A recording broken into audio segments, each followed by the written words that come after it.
भारतीय क्रिकेटपटू अमित मिश्रावर त्यांच्या पत्नीने गंभीर आरोप केले आहेत।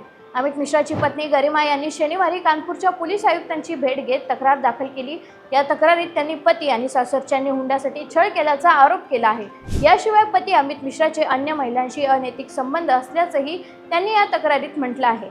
गरिमा यांनी दिलेल्या तक्रारीनुसार 26 एप्रिल 2021 रोजी दोघांचा विवाह झाला होता। मात्र विवाहानंतर काही दिवसातच सासरच्यांनी हुंड्याची मागणी करत त्यांचा छळ केला। हुंड्यात होंडा सिटी कार आणि 10 लाख रुपयाची मागणी करण्यात आली।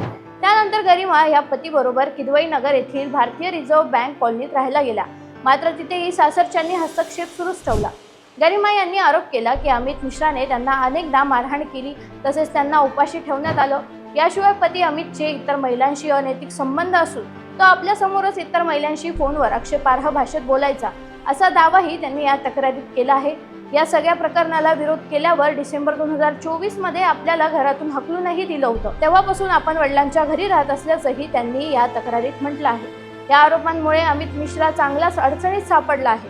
दुसरीकडे अमितनेही पलटवार करत म्हटलं, माझी पत्नी मला त्रास देते, तिने एकदा माझ्या बँकेच्या ऑफिस बाहेर मला मारहाण देखील केली होती।